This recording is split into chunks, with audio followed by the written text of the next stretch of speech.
Y estamos acá en la cancha, estamos en el Bernabéu donde viene Messi con la pelota, lo ve a Ronaldinho, pide Ronaldinho, gol.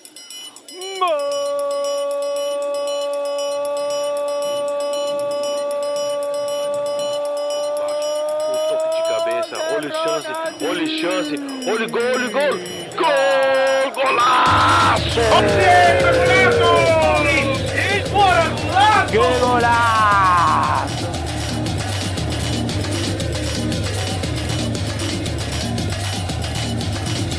Episode 59, ladies and gentlemen, señoras y señores, welcome to episode 59. What are we going to talk about today? My Brazilian club, Flamengo. More sad news in the football community. It just sucks, man. It really does suck. I don't know what else. It's getting to the point where you're expecting something to happen in the football world, which is sad, but broke my heart reading the news about it the other day. Just in case anybody doesn't know, there was a fire that broke out early Friday morning in Rio de Janeiro, the training ground of Flamengo, called Ninho do Urubu, and there were the youth academy that was sleeping in their dorms, and 10 players passed away. Everybody was sleeping. The fire broke out while the kids were sleeping, and the staff members were sleeping. And while they were asleep, 10 players unfortunately passed away. And it's sad because it's always sad to hear something tragic, happen to any footballer, any team, especially what makes it more sad. I mean, it doesn't make it more sad or any less sad because it's a dull kid, but these were kids who were looking to grow their future. These were kids who were looking to make their dreams come true. These are kids that were looking to strive and go the distance and play for their favorite local club and go somewhere and be somebody. And it's unfortunate for them to lose their lives like that, As of right now, no one knows. From what I know, no one knows of how the fire broke out. And, if there's someone to blame, there's no, which doesn't really matter. It's really sad because there were kids ready to take off and, go the distance and make their dream come true. And for them not to get that chance anymore, it's really sad, So, in honor of them, I am wearing my Flamengo jersey. And to those who are listening, just want to send my thoughts and my prayers, my love, and send them a big hug to the club of Flamengo and to the friends and the family who have lost, that one player or to whoever it was. So yeah, I'd like to once again, the second episode in a row, take a moment of silence and for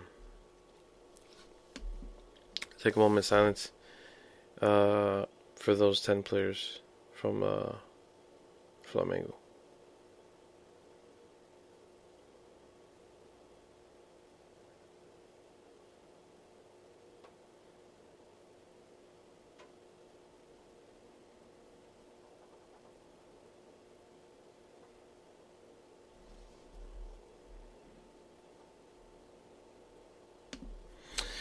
Okay, moving on again. No more sad stuff. Let's not talk about that. But again, I have been praying these past few nights for them. So if you can, whoever's listening, send them a prayer. Pray for them in whatever religion you practice. And yeah, let's move on. So let's get straight into it. The Premier League is once again mind blowing. Once again, it's just throws you off. Not that I didn't expect Man City to do what they've been doing. Man City. Oh God, Man City. What the fuck, Man City, man? They're just not. I don't want to say dominating because they're not. They're not what they were last season, where they were winning, by a stupid amount of points. But they have 65 points. They have a match. They have one more game ahead of Liverpool. Well, ahead of the rest of the league. Liverpool, they have the same amount of points, 65 points. Liverpool won against Bournemouth yesterday, 3-0. Fabulous game, by the way. Very good game. I saw the highlights. Damn, excuse my hair. It's just annoying. Liverpool did great. They did exactly what they had to do. They not destroyed Bournemouth, but they put 3 goals right past them. And then today was Manchester City versus Chelsea. So if Chelsea would have won, Man City would have stayed in second with 62 points. Liverpool would have still been in first. But today, if you have watched Manchester City versus Chelsea, man, holy shit. Holy shit. I mean, I'm telling you, holy shit.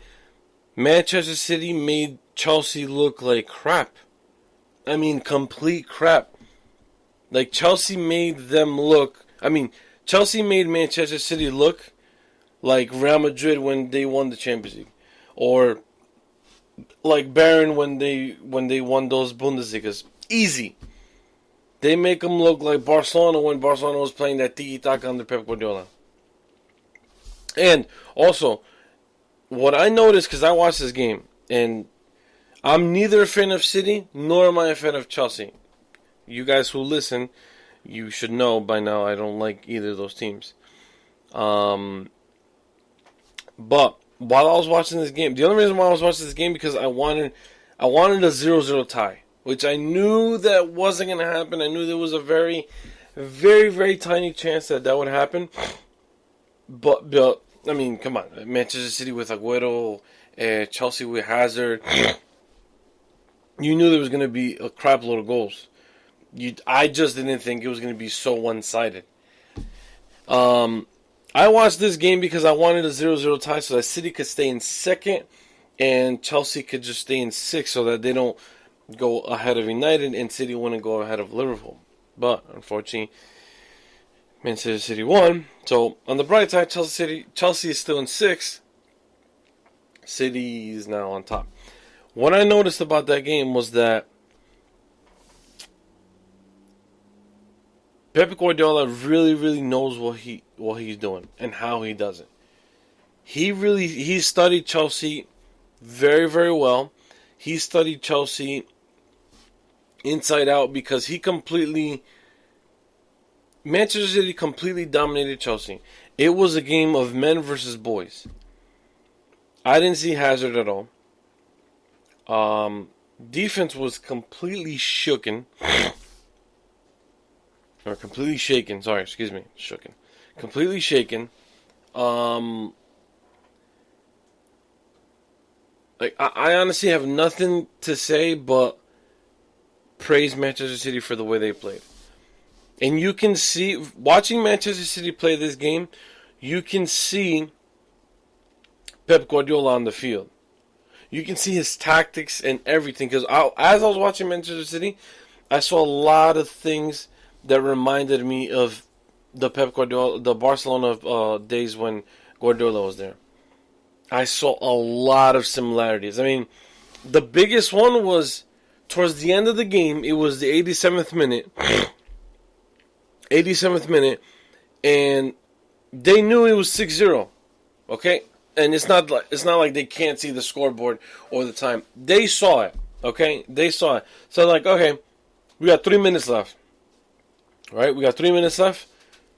Let's just start passing the ball around. There's 6-0. They got 3 minutes left.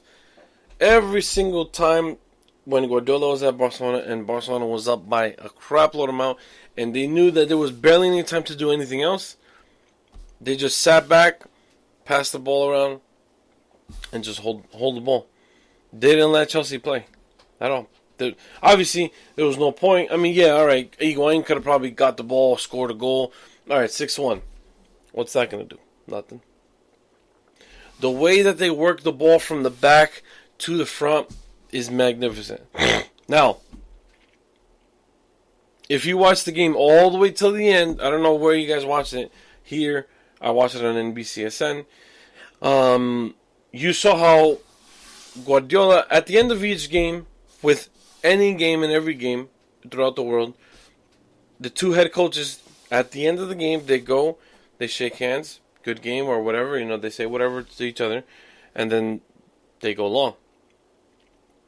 Today, Guardiola approached Sadi, and it looked as if Sadi was going to go, but then Sadi turned, he shook, I don't know, someone from the dressing room, he shook their hand, and he just went he completely ignored Guardiola. Now, do I think it was rude and disrespectful? Yes. But I'm almost positive that wasn't his intentions. He'll be pissed off about it later. He'll probably even apologize to Guardiola. Because at this point, Sadi has done the best that he can at Chelsea. He's done the best that he can. There comes a certain point. There's a certain point when it comes to managers in Chelsea. I'm talking about within Chelsea that this guy can't do much anymore. He can't do what he really wants to do because he doesn't have the players who are willing to do it. Okay, this is his first year, so Chelsea can't. The club, like as in the guys with the suits and the ties, they can't be on top of him too much. And on top of that, Chelsea have to decide at this point, especially with all these managers that they've sacked, they have to decide at this point, who are they going to back? Are they going to support Sarri and his coaching staff, or are they going to support the players? Now, let's look at this. Let's look at this in both ways, okay? In the past, Chelsea have always supported their players. Hazard, Fabregas, N'Golo Kante, Peter Cech. They've supported all these players, okay? Lampard, John Terry. They've constantly supported them, okay? Rudiger, Azpilicueta, Marcos Alonso. They've supported all these players, right? But have the players did the job in the past few years? No. Only just 2 years ago, a group of these guys were Premier League winners, Premier League champions. Now, why is it that now? Why? Because of the coach? No. Maurizio Sarri has done a fantastic job at Napoli. All right, he might have not won. Okay, but he got really close. He got really, really close with the Serie A. He's won the Coppa Italia a few times. But now it's different. Okay, and Sarri has done the most that he can. Okay, he's done the most. But the thing is, he doesn't have all the right tools to mess around with. And it showed today because it didn't seem like Chelsea wanted to play. It did not seem like it. I feel like Maurizio Sarri was more active in the game than the Chelsea players. It was like a complete shutdown. I mean, what, in the first 18, 20 minutes, City was already up 3-0. What, I mean, how are you supposed to compete with that?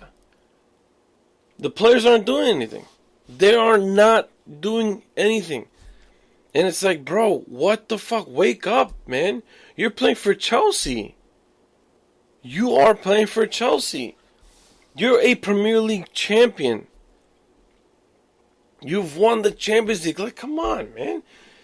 If you're going to play for the club, you got to represent. You got to represent, man. You can't just go out there and just, fuck around and then afterwards you go and bitch to the press conference.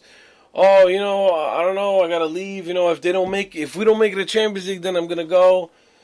All this bullshit. You got to fucking represent your team. And at this point, what happened today is almost, I'm going to predict tomorrow. And I'm going to say, now I hope that this doesn't happen, but I'm going to say that Chelsea goes and sacks Maurizio Sarri, which I hope won't happen.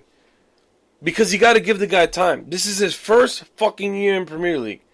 Okay, his first year. They're in 6th place.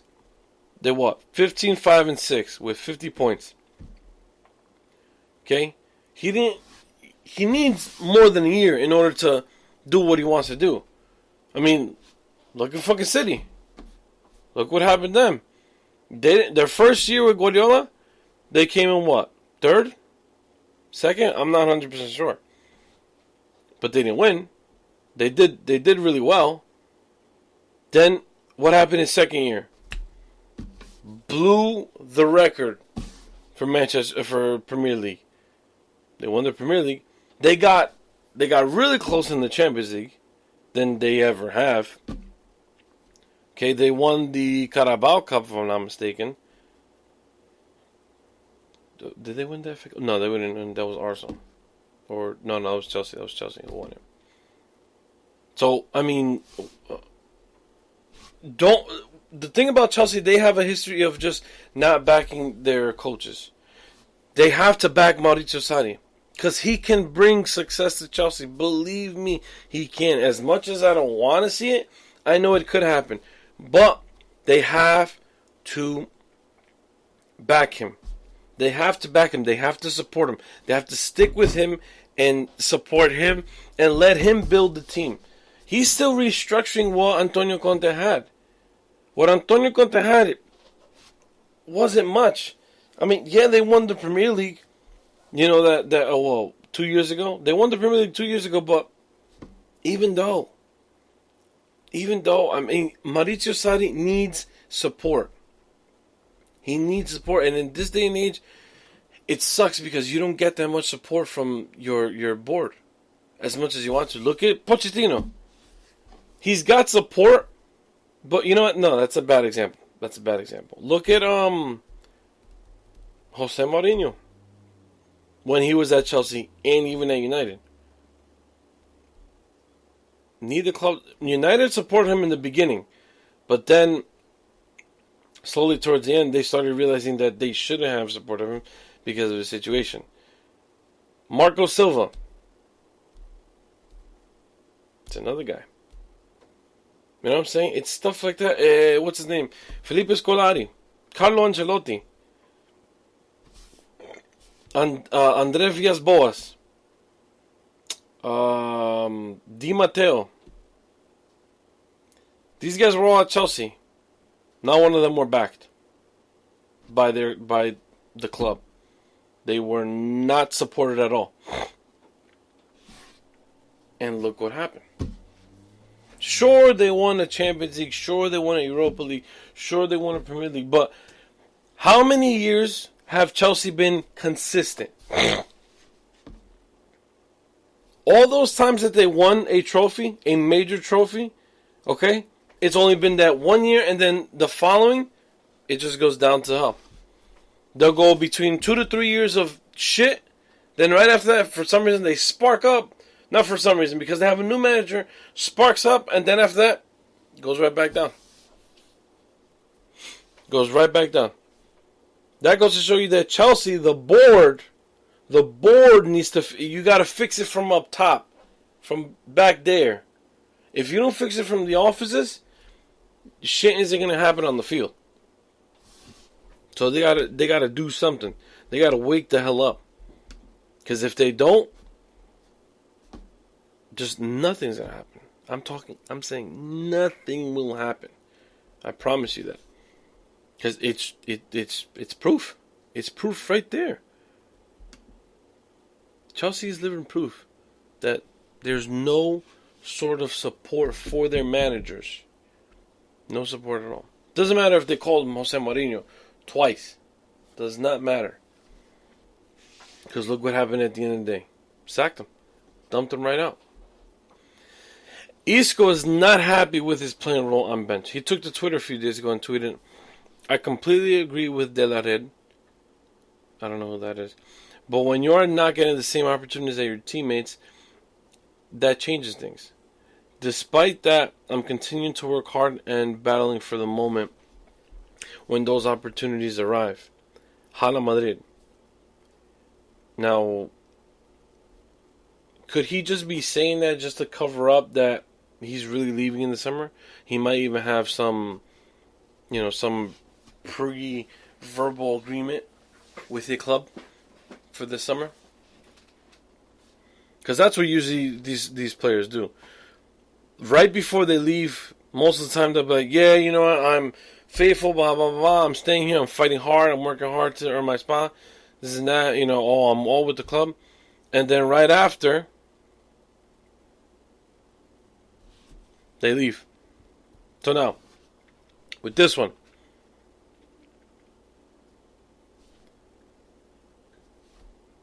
I don't know. Because he's not getting the playing time that he wants. He's not getting any playing, not any playing time, because he will come on as a sub, blah, blah, blah, do his thing, but he doesn't get enough time. He didn't come up in the Clásico, which, if he would have gone on, he would have made a difference. Not saying they would have won drastically, or even that they would have won, but he would have made a difference. And they could use Isco. But if they're not going to use him, they should just sell him. And that's money right there. And the club who's looking at him is Barcelona. Rumored. Okay, this is just rumored. This is from the president of Barca.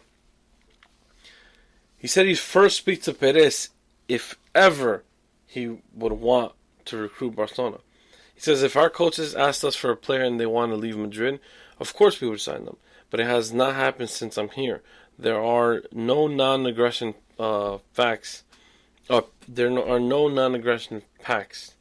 Each one tries to make their team more competitive. Isco, for the sake of Real Madrid, I would speak with the president of Real Madrid.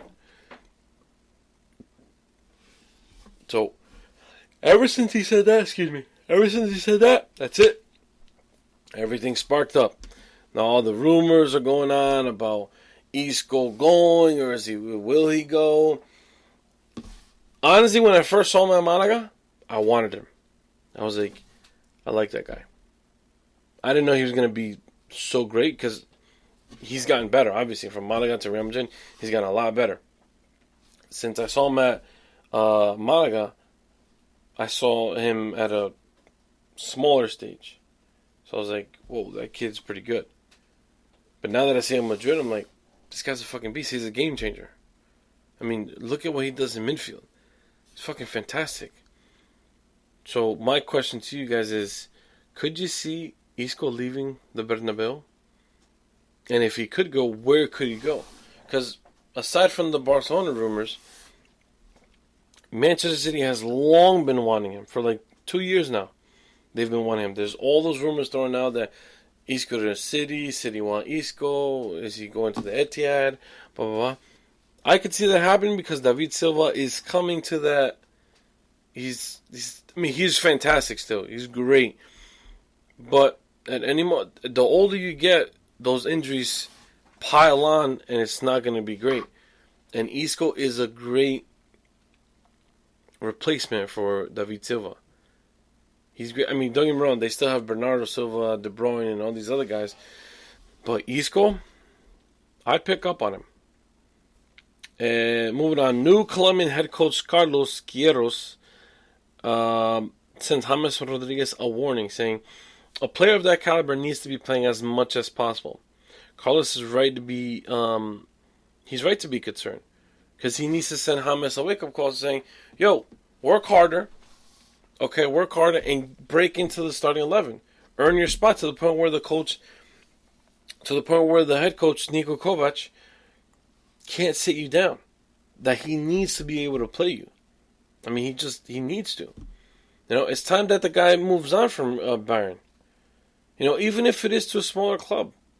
Now, when I mean smaller club, I mean smaller than, the Uniteds, the City, the Madrid, the Bayern, the, PSG, Juventus. I mean, there's rumors that he's wanting to go to Juventus, or that Juventus wants him.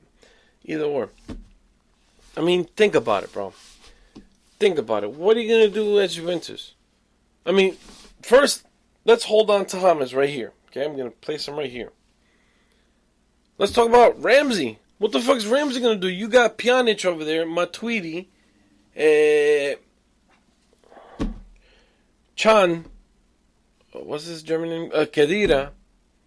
You got all these midfielders, and it's like, okay. Dybala plays as a number 10. So, where are you going to put Ramsey? All right, well, apparently he's already signed. That's fine. Go ahead. Go. Now, James. Where are you going to fit? If Juventus is going to buy James Rodriguez, then you got to make space. That means you got to dump one out. You got to start dumping people out. And I don't think they want to do that because they're trying to win the Champions League. They're trying to win a treble. And obviously this season they can't do that because they got dumped out of the Copa Italia. But James Rodriguez, the guy was fantastic when he was at Monaco, when he was at Porto. Then when he was at Monaco, it was still great. Okay, he was still fantastic. Then the 2014 World Cup hit, boom. Highlight of his career so far. So far that was his highlight. He went on to play for Real Madrid. He came in, came out, came in, came out, came in, started benching, came in as a super sub. Then he didn't do so well with Zidane. So Zidane loaned him out to Bayern. He started doing fantastic for Bayern. What happened? Niko Kovac came in, slowly started falling down the pecking order. Not saying that he's not good enough for Bayern Munich. He is good enough, but Niko Kovac has different plans. He has other players in mind to play. So once you start to see that, you got to wake up and move on.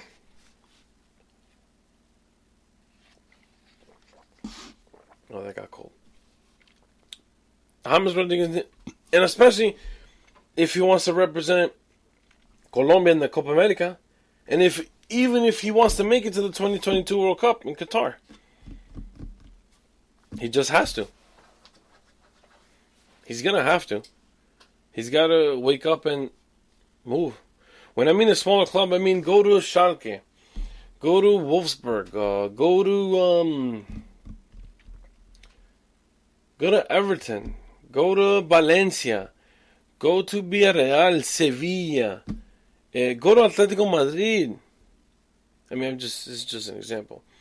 Go to, go back to South America if you need to. Go to Boca Juniors, go to Palmeiras, go to Sao Paulo. Go to Atletico Nacional. Like, you gotta get some playing time. You gotta get noticed. Go back to Monaco if you want.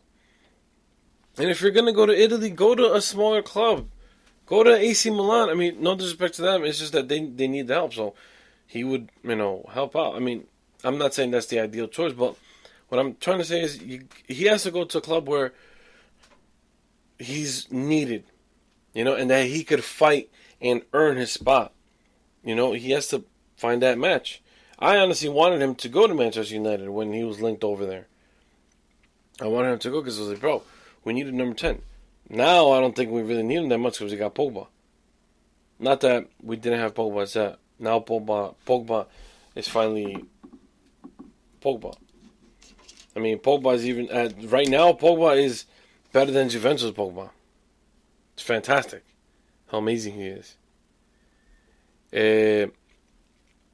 Speaking of players leaving and transferring and doing all this stuff, rumor has it that Coutinho is wanted by Chelsea.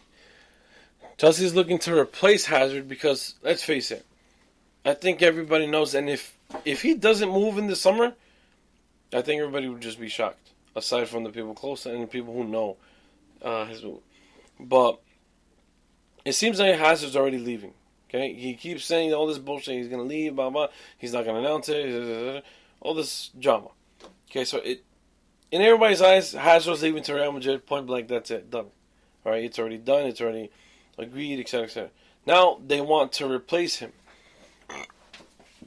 and they want to bring in Coutinho because of the fact that Coutinho isn't doing that well at Barcelona. So they want to bring him in as a replacement.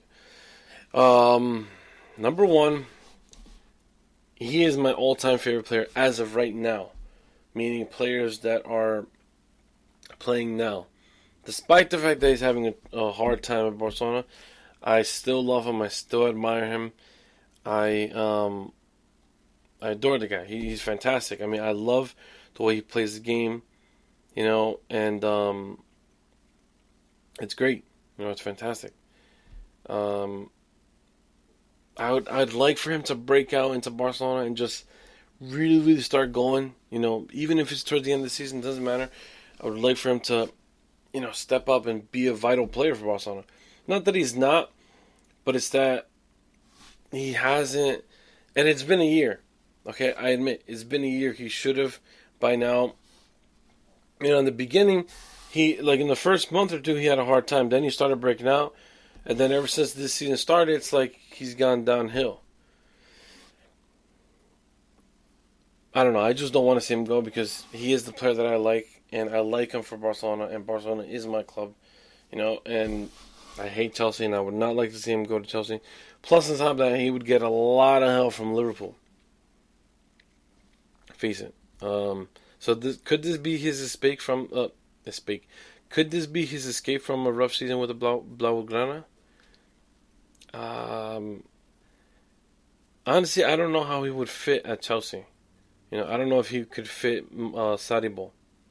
And on top of that, I don't know why they would want to... They already have Pulisic this coming summer. Not that he's going to be the next Hazard, but he could play in Hazard's position. He could. And I mean, Pulisic, fantastic, this guy. Excuse me. So yeah, I don't know. I honestly don't see that, but that could be just me.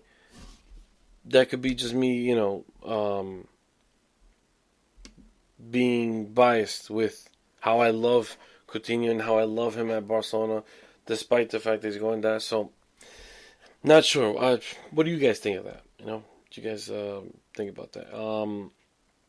Mehdi Benatia has come out. He's come up for a lot of criticism lately.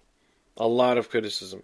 Because of the fact that he decided not to go and play for Manchester United when in this window, this recent transfer window in January. He's got a lot of criticism from his home country in Morocco. They've been criticizing him for going from Juventus to Qatar. I forget, Al Dalal, I think. No, that's Giovinco. Anyway, so they're upset that he didn't go to United, that he went to Qatar for more money. But I was too at first, because I was like, bro, we could fucking use you back there in defense. Now, not so much because of the fact that, not because of the fact that Ole has really got them up. I mean, Manchester United are what? They won yesterday, so now it's 10 and 11 games. So now I'm not really concerned. I'm not really thinking of buying anybody, honestly, for Man United. But he came out this week letting everybody know that it was down to his family. That was his decision. His decision came down for his family. Not that they made the decision for him, but is that he wants to be able to raise his family in an Islamic atmosphere. And everybody should respect his decision. I mean, if the guy wants to go back and play in Morocco, so what? People shouldn't be criticizing a player for moving from one place to another. You know what I'm saying? Like, listen, if that's his decision, that's his decision. For example, Hazard. If he wants to go to Real Madrid, let him go to Real Madrid. That's his decision. That's what he wants. The fucking guy worked hard as hell from Belgium, all the way to Chelsea. Look how hard he's worked. If he wants to go to Real Madrid, so be it. Let him go to Real Madrid. You know, don't fucking criticize anybody for what their decision is. You know what I'm saying? So, respect has been out there for that. So, these two clubs, they went at it yesterday. The Madrid derby. It wasn't so one-sided at first, because it was 1-1 when I started putting it on my phone to watch it. It was 1-1 from... No, I'm lying. It was 2-1. Actually, it was 2-0. That's when I saw... Yeah, it was 2-0. And just a few minutes after I turned it on, Griezmann megged Courtois, which was... Oh, my God, the way he placed that ball, beautiful. But... what I have to say, and this has nothing to do with me hating on Real Madrid, the fact... I mean, I hate them, but there's nothing to do with my hate for them. There was 2 controversial calls. Okay, that Morata goal, that was not offside. That was not offside. He was on line with Ramos or Varane, I forget which one it was. But he was on line with them. And then the referee goes and says VAR, and he says it's offside. He wasn't offside. When the pass came through, Morata was just starting to run, but he was on line with him. Either Ramos or Varane. He was onside, and that was a beautiful goal. It would have definitely tied up 2-2. And then on top of that, the penalty? That was not a penalty. That was not a penalty. There's no way in hell that you can tell me that was a penalty. Because it wasn't. It really wasn't. He got to the ball, and then afterwards no, matter of fact, it was a foul. But it wasn't it wasn't inside the box. He fouled Vinicius Jr. outside the box. As he got in, that's when he fell. That's when he hit the ground. He hit the ground inside the box, but the foul came from outside, so it should have been a free kick, not a penalty for Sergio Ramos to go score and then make fun of Griezmann. I guess that's what it was. I didn't really see the penalty, which is funny. The first goal from Real Madrid, holy shit, that was a beautiful bicycle kick from Casemiro. You know, I hate saying good stuff about Madrid, but I gotta put my hate away from. I gotta put my hate aside because that was good. It was a header from Ramos, and then you see Casemiro go, and bang, bro, good, very good. Oblak would have never got to it. He couldn't have gotten to it. So now Los Blancos are back in second. Look at that. Real Madrid were down in, 5th, if I'm not mistaken, at one point? They were all the way in 5th. And now look, they're in second place. Man. Going from 5th to second. They've really worked hard. They've worked hard to get back to where they were. And now they're all coming out. Solari, Ramos, this one, that one. We can challenge Barcelona. Take it easy. Don't get me wrong, it's true. They could challenge Barcelona. But I don't know if it's going to happen. I'm going to say Barcelona's going to go all the way. It might be tighter at the end. But remember, we still got to face them. They still have to face Barcelona at the Bernabeu. So that will be a vital game. Very, very vital. And Barcelona also has to face Atletico again. So those are going to be 2 vital games in order to define Barcelona's title-winning chances. Hey, guys, before the show ends, because it's going to end in, less than a minute. Or in a minute. Don't forget that you guys can listen to us on losradio.com, Apple Podcasts, SoundCloud, Spreaker, iHeartRadio, and even Google Play. And listen, we are growing. Okay, this Mundo Football and Golazo, we are growing. And if you are interested, we are growing to the point where we need more team members. So if you are interested and you are passionate about the sport like I am and like DTG is, we could use your help. If you want to join in, just send us a DM and we'll make things happen for you, man. We'll join in and help grow all together. So before the show ends, real quick, Marco Fabian signs with Philadelphia Union. What's his name? Courtois was thrown rat to him, toy rat to him. And then on top of that, he has a plaque outside of the stadium or inside the stadium. I don't know. And they just vandalized it completely. What else? Lozano might be going to Napoli. That's it. That's all we have for today. Take care. And I'll see you guys on episode 6.